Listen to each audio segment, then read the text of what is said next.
Welcome to Suman TV. పరమ పావనుడు మర్యాద పురుషోత్తముడైన శ్రీరామచంద్రుడు అరణ్యవాసం సమయంలో సీతాదేవి లక్ష్మణుడితో కలిసి నివసించినటువంటి ప్రదేశమే పర్ణశాల.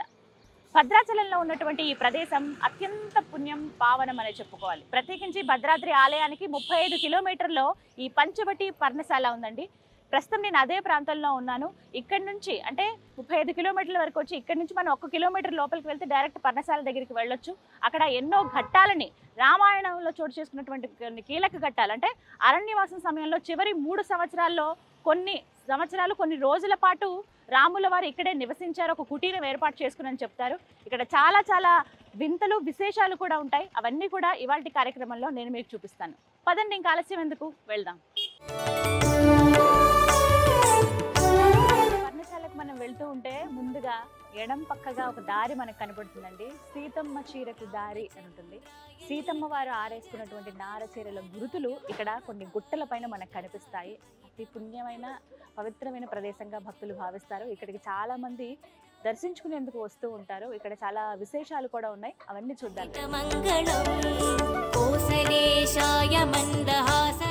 ఇలా మనం లోపలికి నడుచుకుంటూ వస్తుంటే ఒక బ్రిడ్జ్ లాగా ఉంటుందండి. తడికిలాగా ఇక్కడ వేశారు కర్రలతోటి అటు వెళ్ళటానికి. ఇక్కడ ఏంటంటే ఒక బ్రిడ్జ్ లాగా, ఇదంతా కూడా గోదావరి నది ఒక పాయ చీలి ఇటువైపుగా వచ్చిందనమాట.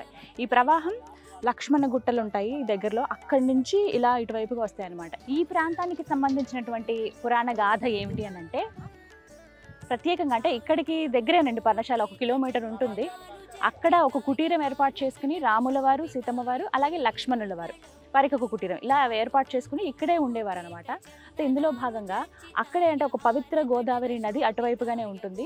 అక్కడికే వెళ్ళి నిత్యం స్నానాదులు ఆచరించడం ఇవన్నీ జరిగేవి. అయితే ప్రత్యేకంగా ఆడవారికి తెలుసు కదా, మహిళలు అంటూ ఉన్నటువంటి ఆ 5 రోజులు ఏవైతే ఉన్నాయో అప్పుడు సీతమ్మ వారు అనుకుంటున్నట్టు అది పవిత్రమైన గోదావరి నది, అందులో నేను దిగి అపవిత్రం చేయకూడదు, కాబట్టి నాకు ప్రత్యేకంగా వేరే స్థలం దగ్గర ఇలా స్నానం ఆచరిస్తే బాగుంటుంది కదా అని చెప్పి రాముల వారికి చెప్పి ఒక ప్రదేశం దగ్గరికి నడుచుకుంటూ వస్తారట. అలా వచ్చిన ప్రదేశం ఇదంతా. పర్ణశాలకి దగ్గర ఒక 1/2 కిలోమీటర్ ఉంటుందండి. ఇదంతా కూడా ఇప్పుడంటే ఇలా ఉంది, కానీ ఒకప్పుడు ఇదంతా కూడా దారుణమైన దట్టమైన అటవీ ప్రాంతం. అలాగే నడుచుకుంటూ వచ్చినప్పుడు ఇక్కడికి వస్తే ఎక్కడ నీటి జాడ లేదు స్నానం ఆచరించడానికి. అప్పుడు ఆమె ఒక మాట చెప్తారంట, మరేదంటే కొడుకులా చూసుకునే లక్ష్మణుడితో, అయ్యా స్నానం ఆచరించడానికి నీళ్లు లేవు, ఎక్కడో గోదావరి, ఇప్పుడు ఆ నీళ్ళు అంటే ఇక్కడి నుంచి తీసుకురాలేం, కాబట్టి ఏదన్నా ఒక ఉపాయం చేయాలంటే తన దగ్గర ఉన్నటువంటి బాణంతో దూరంగా బాణం వేస్తాడు. ఆ బాణం వెళ్ళి దూరంగా ఉన్నటువంటి ఆ కొండలకు, ఆ గుట్టలకి తగులుతుంది. ఆ గుట్ట 2గా ఇలా చీలి ఆ మధ్యలో నుంచి గోదావరి నీళ్ళు వస్తాయి. అలా వచ్చిన నీళ్ళే ఇవి కూడా. ఇక్కడ నుంచి చూడొచ్చు ఈ ప్రవాహం. చిన్న చేపలు అన్నీ ఉన్నాయి ఇక్కడ. ఇందులో వాటినే ఏమైందంటే అమ్మవారు వాటిని పసుపు కుంకుమగా, ఇక్కడ అటవీ ప్రాంతంలో అవన్నీ ఎక్కడ దొరుకుతాయండి, ఏమీ దొరకవు. కనీసం తినడానికి ఆహారం కూడా సరిగ్గా ఉండదు.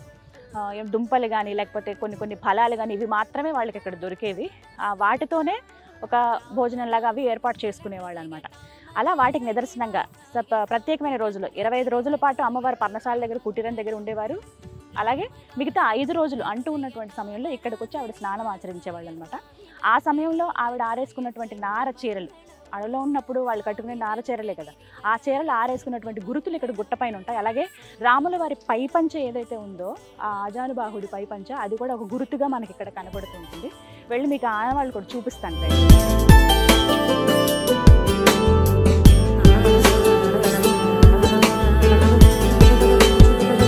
ఇదిగో ఇక్కడ చూస్తున్నారు కదా, ఇదే అమ్మవారు ఆరేసుకున్నటువంటి నార చీర. మొత్తంగా ఈ చీర అక్కడి నుంచి ఆ కొండ, ఆ గుట్ట చివరి వరకు చూస్తే అక్షరాల 20 గజాల చీర అండి. మామూలుగా ఇప్పుడు మహిళలు కట్టుకునే చీర ఏంటంటే 6 గజాలు మాత్రమే ఉంటుంది సాధారణంగా చీరలు అనేవి, కానీ అమ్మవారివి 20 గజాలంట. ఆవిడ కట్టు తీరే చాలా ప్రత్యేకంగా ఉంటుంది కదా, ఇలా కుర్చీలు వచ్చి ఇలా మధ్యలోంచి ఇలా వేసి, కొంగు కూడా చాలా పెద్దగా, అంటే అప్పటి కట్టు తీరు అలాగే ఉండేది, అలాగే కట్టుకునేవాళ్ళు కూడా. అందుకు 20 గజాల చీర ఉండేది అమ్మవారికి. దానికి గుర్తుగా ఇదనమాట, ఇక్కడి నుంచి ఆ చివరి వరకు చూడొచ్చు. ఇంకొకటి ఏంటంటే రంగురంగులు, ఆ అచ్చు ఎలా పడిందో చూడండి. మొత్తం ఇదంతా కూడా కలర్స్. ఒకవేళ కొండ అయితే కనుక అన్ని కొండలు అలాగే ఉండాలి, ఒకే రంగులో ఉండాలి. కానీ ఎక్కడైతే ఆవిడ ఆరేసుకున్నారో అక్కడ మాత్రమే కలర్స్ మారింది. చూసారా, 5 రంగులతో ఉంటుంది, పంచవర్ణం 5 రంగులుగా ఉన్నటువంటి చీర అనమాట ఆవిడది. అది ఆ అచ్చు అంటే దగ్గర అరణ్యవాసం సమయంలో, ప్రత్యేకించి అంటే వనవాసం సమయంలో ప్రత్యేకంగా ఒక 3 సంవత్సరాల పాటు ఇక్కడే ఉన్నారు వాళ్ళు. ఆ 3 సంవత్సరాలు ఆరేసుకున్న చీర గురుతు అలా పడింది. ఏదన్నా ఒక వస్తువుది అదే మాదిరిగా ప్రతినిత్యం మనం ఉంచుతూ ఉంటే కొన్నేళ్ల పాటు అచ్చు అలా పడుతుంది కదా, అదే విధంగా అది ఇన్ని సంవత్సరాల తర్వాత కూడా మనం చూడగలుగుతున్నాం అంటే నిజంగా అది మన అదృష్టం. ఇదంతా కూడా అమ్మవారి చీర గురుతు అనమాట అక్కడి దాకా. ఇది ఇక్కడ ఇంకొక విశేషం కూడా చూపిస్తాను రండి. ఇదేంటో తెలుసా? వాముగుంట. సీతమ్మ వారు రాముల వారు ఇక్కడ కూర్చున్నప్పుడు కాలక్షేపానికి ఇక్కడ ఈ వాముగుంటలో ఆడుకునేవాళ్ళంట. ఇక్కడ మొత్తం 10 గుంటల్లాగా ఉండేవి. కాలక్రమేణా అవన్నీ అలా మూసుకుపోయి ఒక 3 గుంటలు మాత్రమే మనకు దర్శనమిస్తున్నాయి. అమ్మవారు అయ్యవారు కాలక్షేపానికి సరదాగా ఆడుకునేవాళ్ళు. మామూలుగా చింతపిక్కల ఆటలు ఇలా ఉంటాయి కదా, ఇవి వాముగుంట అనమాట. వాళ్ళిద్దరూ కూర్చుని ఆడుకునేటువంటి స్థలం ఇది. ఇక్కడే దాదాపుగా ఎక్కువసేపు ఇక్కడే గడిపారు అని చెప్పడానికి ఇవన్నీ కూడా ఆనవాళ్ళు అనమాట. అందుకే ఇక్కడ కొంచెం పూజ చేయటం, పసుపు కుంకుమ వేయటం, భక్తులందరూ రావడం, దక్షిణ వేయటం, ఈ పూలమాలతో అలంకరించడం ఒక గుర్తుగా ఇక్కడ ఉంచారనమాట. ఇలా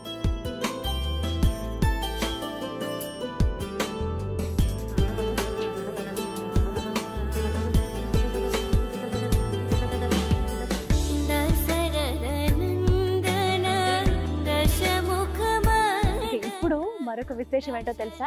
అయ్యవారిది అంటే రాముల వారిది పై పంచ. దాని గురుతు ఎలా ఉందో చూడండి. నల్లగా ఒక చారలాగా మనకు కనిపిస్తుంది. ఇదే ఇక్కడి నుంచి ఆ కొండ చివరి వరకు ఉంటుంది అది. అంటే ఇది రాముల వారిది అని చెప్పడానికి గుర్తుగా ఇక్కడ పూజాది కార్యక్రమాలు. పర్ణశాలలో ఉండే అయ్యగారులు ఎవరైతే ఉంటారో ప్రతినిత్యం వాళ్ళు ఉదయం పూట ఇక్కడికి వచ్చి పూజాది కార్యక్రమాలు చేసి వెళ్తారు. ప్రతినిత్యం ఇక్కడ పూజలు జరుగుతాయి. వారు ఆరేసుకున్నటువంటి పై పంచ అనమాట ఇది. స్వామి ఆయన ఎంత 7 అడుగులు ఉండేవాడు రామయ్య, ఆజానుబాహుడు అని చెప్పారు కదా, ఆయన పై పంచే 40 గజాలు ఉండేదట. ఇక్కడ నుంచి చూడండి ఆ చివరి వరకు ఒకటే వరుసలో నల్లటి చారలాగా మనకు కనిపిస్తుంది. అంటే ఆరేసినటువంటి ఆ అచ్చు ఈ కొండల పైన, ఈ గుట్ట పైన పడింది అనమాట. చూడొచ్చు ఇక్కడి నుంచి అక్కడ.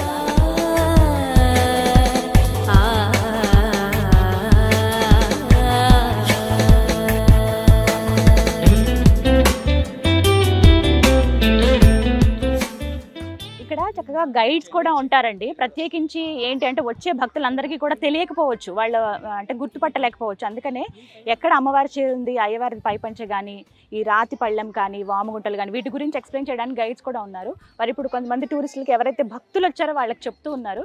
వినండి వారి మాటల్లోనే. పర్ణశాల పంచవటి 14 సంవత్సరాలు అరణ్యవాసం చేసిన ప్రదేశం.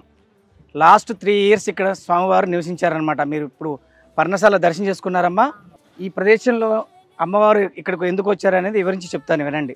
నెలలో 25 రోజులు సీతమ్మ వారు పర్ణశాల కుటీరంలో ఉన్నప్పుడు 5 రోజులు ఈ ప్రదేశానికి వచ్చారనమాట.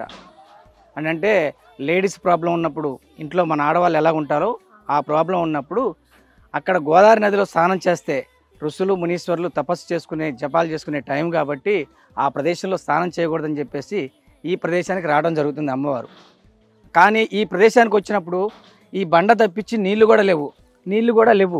ఇక్కడ స్నానం చేయడానికి అనువుగా ఉందని చెప్పేసి స్వామివారిని కోరగా లక్ష్మణ స్వామివారు 9 కిలోమీటర్ దూరంలో ఉన్న గుట్టకి బాణం వేస్తే ఆ గుట్ట మీద ఉన్న రాయి 2గా చీలుకొని జల పుట్టుకొస్తుంది అనమాట. ఈ వాగే సీతమ్మవారి వాగు. అమ్మవారు స్నానం చేశారు కాబట్టి ఈ వాగుని సీతమ్మవారి వాగు అంటారు. ఈ వాగులో స్నానం చేసిన గుర్తులు ఉంటాయమ్మా, అమ్మవారి చీరలు ఆరేసుకున్న గుర్తులు. అక్కడ ఆ చివర 5 రంగులలో 25 గజాలుగా ఆరవేసిన అచ్చులు ఉంటాయి సీతమ్మవారి నార చీరలు. ఇకపోతే మీకు కనబడుతున్న ఇక్కడ పసుపు వేసిన రాళ్ళను చూసారా, అది వామన గుంటలు. అంటే సీతమ్మవారు రాముల వారు ఈ 5 రోజులు కాలక్షేపంగా ఆడుకున్న వామన గుంటలు అంటారు. వాటిని వెళ్ళేటప్పుడు నమస్కారం చేసుకోండి. మీకు ఇప్పుడు కనబడుతుందా ఈ బ్లాక్ సారా, ఇది స్వామివారి ఉత్తీర్ణం అంటారు. అంటే నడుముకు కట్టుకొని మెల్లో వేసుకున్న కండువ, రాముల వారి కండువ.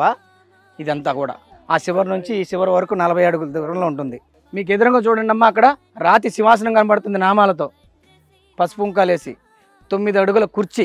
ఆ స్వామివారు అమ్మవారి కాపలాగా కూర్చున్న కుర్చీ అనమాట. కింద స్వామివారి పాదాలు ఉంటాయి. అక్కడ వెళ్ళేటప్పుడు దర్శనం చేసుకోండి. ఇకపోతే ఇక్కడికి వచ్చేసరికి ఈ ప్రదేశం అమ్మవారు స్వామివారి 5 రోజులు కూడా ఈ ప్రదేశంలో ఉన్నప్పుడు స్వామివారి పళ్ళు పలహారాలు, లక్ష్మణ స్వామివారు ఇప్ప పువ్వు, కంద పువ్వు, ఈ ప్రసాదాలన్నీ తీసుకొచ్చినప్పుడు ఆ ప్రసాదాలన్నీ తినడానికి ఈ పల్లెంలాగా చేసుకున్నారన్నమాట. దీన్ని రాతి పల్లెం అంటారు. దీన్నే ఈ పల్లెంలోనే ఆకు వేసుకొని స్వామివారి ఇప్ప పువ్వు, తునికి పనులు, ఈ పనులు తిన్నారనమాట. దీన్ని నమస్కారం చేసుకోండి. అక్కడ నమస్కారం చేసుకుంటూ ఈ గుర్తులను చూసుకుంటూ వెళ్ళండి. ఇక్కడ ఉన్నటువంటి మరో విశేషం ఏంటో తెలుసా? ఇది చూడండి, రాతి పళ్ళెం. ఇది రాముల వారు సీతమ్మ వారు భోంచేయడానికి ఏర్పాటు చేసినటువంటి ఒక రాతి పళ్ళెం అనమాట. ఇదే ఒక పళ్ళంగా భావించి వచ్చినటువంటి ఫలాలు ఏవైతే ఉంటాయో తీసుకొచ్చినటువంటి. ప్రత్యేకించి లక్ష్మణ స్వామి వారు అడవుల్లోకి వెళ్ళి ఇక్కడ దొరికేటువంటి ఆహారానికి ఏముంటాయి, అడవిలో మహా అయితే చిన్న చిన్న దుంపలు కావచ్చు, తినదగినవి ఫలాలు చాలా వరకు దొరుకుతాయి. వాటిని తీసుకొచ్చి ఇక్కడే ఇదొక పళ్ళెంలాగా చేసుకుని ఇక్కడే పెట్టుకుని భుజించేవాళ్ళు అంటే ఇద్దరు. మరి వారు తిన్నటువంటి పళ్ళెము అటువంటిది అని అంటే కనుక ఎంత పవిత్రమైందో కదా. అందుకే అందరూ నమస్కారం చేసుకుని వెళ్తున్నారు. అది గుర్తుగా ఇక్కడ ఏంటంటే ప్రతిరోజు పూజలు అనేవి చేస్తారనమాట. ఒక మాలలాగా వేశారు, పసుపు కుంకుమ అవి జల్లారు. ఇక్కడ ఇంకొక విశేషం ఏంటంటే పసుపు కుంకుమ రాళ్ళని ఇక్కడ ఇస్తారండి, తెచ్చుకోండి, చాలా మంచిది. ఆ సీతమ్మ వారే తన 5వ తనం 10 కాలాల పాటు ఉండాలంటూ అనుకుని చక్కగా ఈ వీటితోనే రంగరించుకునేదంట ఆవిడ. అడవిలో పసుపు కానీ కుంకుమ కానీ ఎక్కడ దొరుకుతాయి? అవన్నీ ఇక్కడ దొరకవు కదా. అయితే ఏదైతే లక్ష్మణస్వామి ఆ గుట్టల వైపు బాణం వేస్తారో కొండ 2గా చీలుతుందని చెప్పాను కదా. ఒక కొండ పసుపుగాను ఇంకో కొండ కుంకుమగాను మారిపోయింది. అక్కడి నుంచి తీసుకొచ్చినటువంటి ఇక్కడ ఎవరైతే ఉన్నారో వాళ్ళకి తెలిసిన వాళ్ళు అక్కడ లక్ష్మణ గుట్టల దగ్గరికి వెళ్ళి ఇవి తీసుకొస్తారనమాట. పసుపు కుంకుమ ఒకసారి క్లోజ్లోకి రావచ్చు, మీకు చూపిస్తాను చూడండి. ఇది నిజంగా వింత ఆశ్చర్యమేనండి. ఇగో ఇది పసుపుగా ఉంటుంది ఈ రాయి అంతా, ఇది కుంకుమలాగా ఉంటుంది. వీటినే ఇట్లా అరగదీసి ఇది పసుపుగా ఇలా మొహానికి రాసుకునేవారంట సీతమ్మ వారు. ఇదేమో కుంకుమ, ఇది బొట్టులాగా పెట్టుకునేవాళ్ళు అంట. ఇది నిజంగా అసలు ఆశ్చర్యమే, ఎలా ఉంటుంది ఇట్లా అని. రెడ్ కలర్ పసుపు భలే ఉంది నిజంగా. అన్ని వింతలు విశేషాలే ఉన్నాయి. ఆ పరమ పావనుడు, ఆ మర్యాద పురుషోత్తముడు, ఆ మహాసాత్వి సీతమ్మతో కలిసి గడిపినటువంటి ప్రదేశం అంటే నిజంగా ఎంతటి పవిత్రమైనదో కదా. అలాంటి పవిత్రమైన ప్రదేశాన్ని చూడడానికి ప్రతినిత్యం ఎంతోమంది భక్తులు వస్తూనే ఉంటారు, వెళ్తూనే ఉంటారు. దర్శించుకోవడమే మహద్భాగ్యం. ఆవిడ ఆరేసుకున్న చీరలు కానీ, అయ్యవారి పైపంచె కానీ, వారు తిన్నటువంటి రాతి పళ్ళెం కానీ, ఇవన్నీ కూడా విశేషాలు. ఇంకా చాలా ఉన్నాయి, చూద్దాం రండి.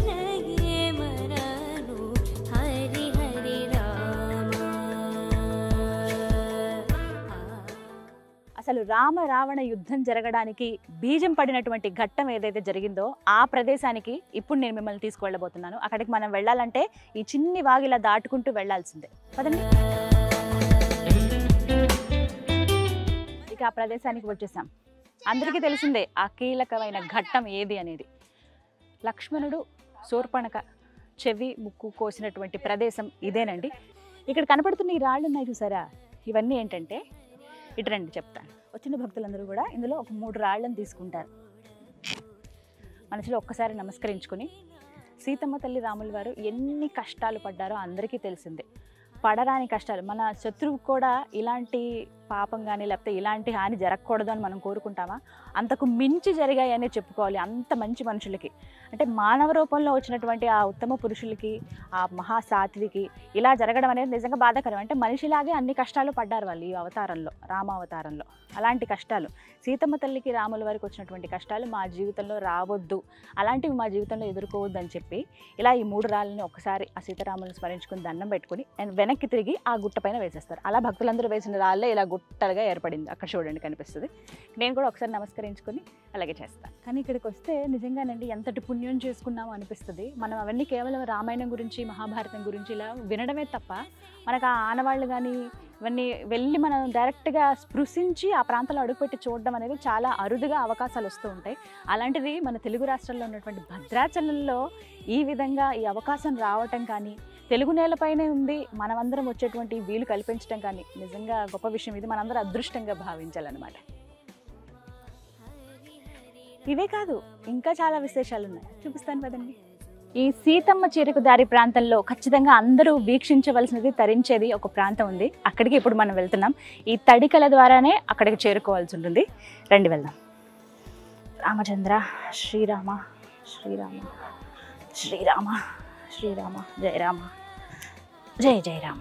చిన్న చిన్న చేపలు మొత్తం అన్ని భలే ఉన్నాయి ఇక్కడ. చిన్న చిన్న ఫిషెస్ హాయిగా తిరుగుతున్నాయి అవి. ఇదే ప్రాంతంలో అమ్మవారు ప్రత్యేకంగా పూజలు అవి చేసుకునేవాళ్ళు. కొంతసేపు ఆవిడ సమయం గడిపి ఇక్కడ కూర్చునేవాళ్ళు అనమాట. ఆవిడ అక్కడ కూర్చున్నప్పుడు, ఆమె ప్రత్యేకంగా ఉన్నప్పుడు, స్నానం ఆమె ఆచరించేటప్పుడు, అటవీ ప్రాంతం కదా, అయ్యవారు అంటే వారి భర్త కాబట్టి ఆయన కాపలాగా కూర్చునేవారట. రాజు ఎక్కడున్న రాజేగా, అది రాజకోటలో ఉన్న, అంటే ఒక కోటలో ఉన్న రాజే, అడవిలో ఉన్న కూడా రాజే కదా. ఆయనకు ఒక రాతి సింహాసనం లాగా ఏర్పడింది. ఇదే ఆ రాతి సింహాసనం.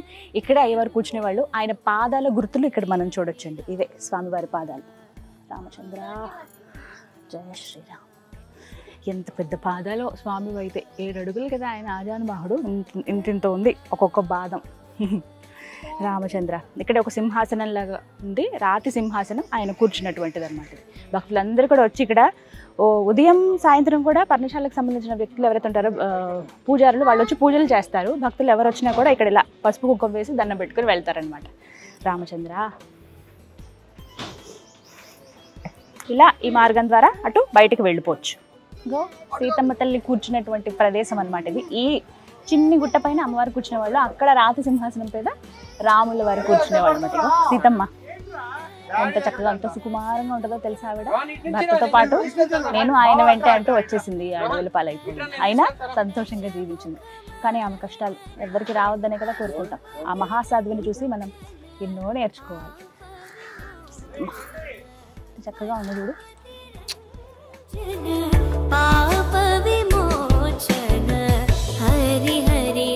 ఇలా అవన్నీ మనం చూసుకుంటూ ఇలా బయటకు వచ్చేస్తే ఇక్కడ ప్రత్యేకంగా ఇప్ప పువ్వులను అమ్ముతారండి. ఇగో కొంచెం కొండలు గుట్టలు ఉన్న ప్లేస్ కదా, మనం జాగ్రత్తగా చూసుకుంటూ నడుచుకుంటూ వెళ్ళాలి. ఇగో వీళ్ళందరూ ఉసిరికాయలు, శనగలు, రేగి వడియాలు, పసుపు కుంకుమ అన్నీ. ఇప్ప పువ్వులు ఇక్కడ చాలా చాలా ఫేమస్ అట. ఇక్కడ ప్రత్యేకించి అమ్ముతారు. 365 days ఇక్కడ ఇవి దొరుకుతాయండి. మనకు వేరే ప్రాంతాల్లో మనం చూడం, కానీ పర్ణశాల దగ్గర ప్రత్యేకించి ఇక్కడ సీతమ్మ చెరువు దగ్గర ఎక్కువగా ఇవి అమ్ముతూ ఉంటారు. సీతమ్మ వారికి చాలా చాలా ఇష్టం అంటవి. లక్ష్మణ్ వారు ఎప్పుడన్నా ఇలా పలహారాలు అవి తీసుకొస్తా ఉన్నప్పుడు ఇప్పు పువ్వులు తీసుకురండి అని మరీ చెప్పేవాళ్ళంట ఆవిడ.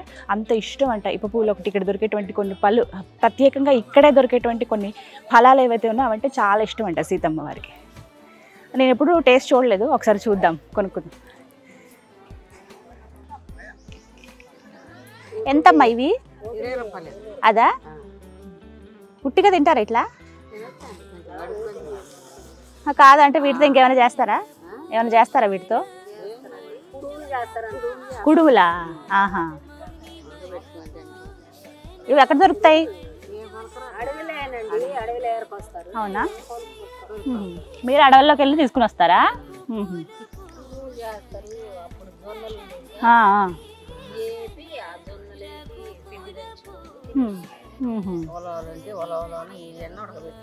అంటే ఏంటి బలం వస్తుందా తింటే? తింటారా? ఇంకా అప్పట్లో ఇవే కదా ఆహారం. బాగున్నాయి చాలా. చూసారుగా మొత్తం మీద సీతమ్మ చీరకు దారి ప్రాంతంలో ఏవేవి మీరు చూడదగ్గ ప్రదేశాలు అవన్నీ ఈ వీడియోలో నేను మీకు చూపించాను. మీరు కనుక పర్ణశాలకు వస్తూ ఉంటే, అంటే భద్రాద్రి రాముని దర్శించుకోవడానికి వచ్చినప్పుడు ఖచ్చితంగా పర్ణశాలకు రండి. పర్ణశాలకు వెళ్లే మార్గంలోనే ముందుగా మనకు కనిపించేదే ఈ సీతమ్మ చీరకు దారి. ఇక్కడికి వచ్చి ఈ అద్భుతాలను, ఈ విశేషాలను కూడా మీరు అందరూ వీక్షించండి. ఇది వాళ్ళ వీడియో. నమస్కారం.